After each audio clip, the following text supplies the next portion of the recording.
Siamo qui in compagnia di mister Allegretti alla fine di un risultato tennistico, lo definirei. Oggi una Clivense che nel primo tempo non sembrava potesse poi prendere così il largo, invece in una ripresa dove un gol dopo l'altro veramente ha surclassato. Ringraziamo anche Kevin Inzerauto che si è sbloccato finalmente. Dicevamo oggi cosa chiedere di più a questa squadra e ai tuoi ragazzi. Ma niente, sicuramente niente.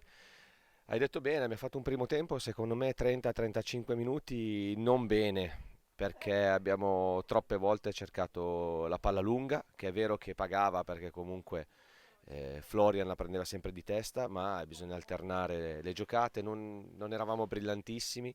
Nel finale del primo tempo abbiamo avuto un paio di occasioni dove abbiamo giocato palla a terra, abbiamo fatto bene, secondo tempo poi siamo stati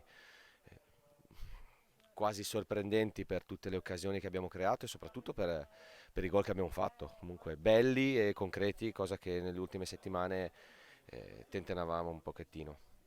Una Clivense che arriva alla terza vittoria consecutiva e oggi all'inizio prima di scendere in campo comunque si sfidava sul terreno di gioco la prima in classifica, Mignassico.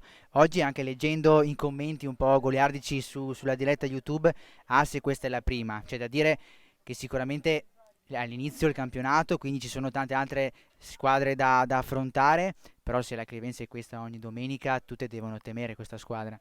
Ma noi dobbiamo fare la corsa su noi stessi, ma questo credo che sia la forza di ogni squadra che ha grandi obiettivi, perché non è giusto guardare gli altri, delle volte quando si fa tanto bene si tende a sminuire l'avversario piuttosto che a capire che la squadra ha dato tanto. Oggi io credo che incontravamo una squadra forte, per larghi tratti si è visto che è una squadra importante, che prima di venire qua aveva subito 2 gol, che era prima in classifica, quindi comunque io premerei la prestazione della Clivense più che guardare agli altri. È un campionato duro, la partita di oggi è stata diversa da tutte le altre, quindi comunque siamo contentissimi perché vincere in questa maniera sicuramente aiuta, però sappiamo che fra 4 giorni abbiamo un'altra partita importante contro un'altra squadra forte, quindi comunque noi non è che vogliamo fermarci, siamo in crescita, lo sappiamo e sappiamo di avere degli interpreti importanti in squadra.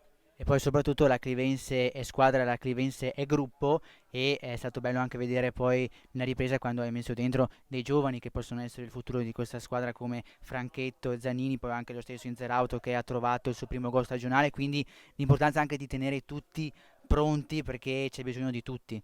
Ma sul fatto che c'è bisogno di tutti sicuramente sì. Sul sentirsi importanti è una questione che uno deve sentirsela.